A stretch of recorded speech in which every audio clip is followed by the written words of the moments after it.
నేను ఇప్పుడు ఆంధ్ర సైడ్ వాళ్ళు ఎంతో ఇష్టంగా తినే పచ్చిపులుసు చేయడం చూపించబోతున్నాను. దానికోసం ఒక నిమ్మకాయంత చింతపండు, తగినంత బెల్లం తీసుకోవాలి. ఒక ఉల్లిపాయ, రెండు పచ్చిమిర్చి తీసుకోవాలి.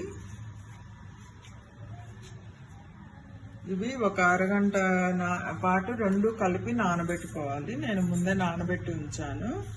బెల్లము చింతపండు కలిపి నానబెట్టాలి. తర్వాత ఉల్లిపాయలు సన్నగా కట్ చేసుకోవాలి. తర్వాత పచ్చిమిరపకాయలు కూడా సన్నగా కట్ చేసుకోవాలి. ఇది అన్నంలోకి పులగంలోకి బాగుంటుందండి. ఇంట్లో ఏమన్నా కూరగాయలు లేనప్పుడు ఉల్లిపాయలు పచ్చిమిరపకాయలు ఉన్న చింతపండు బెల్లం ఉన్నప్పుడు చేసుకోవచ్చు. దీంట్లో హాఫ్ స్పూన్ ఉప్పు, ఒక స్పూన్ కొంచెం పసుపు వేసుకోవాలి.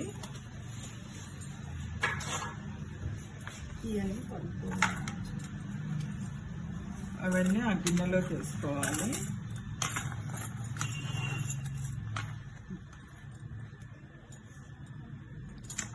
ఇప్పుడు చింతపండు బెల్లం నీళ్ళు పిసికి దాంట్లో పోయాలి.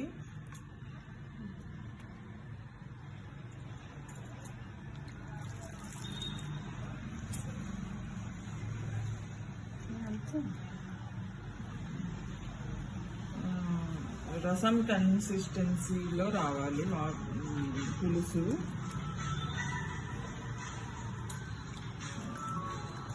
రసం అంటే చారు కన్సిస్టెన్సీలో ఉంటే సరిపోతుంది.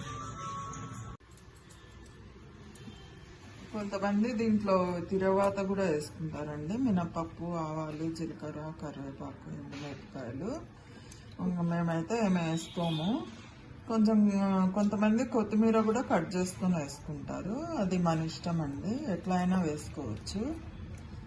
మీ పచ్చి పులుసు తయారు. పచ్చి పులుసు రెడీ అయిందండి.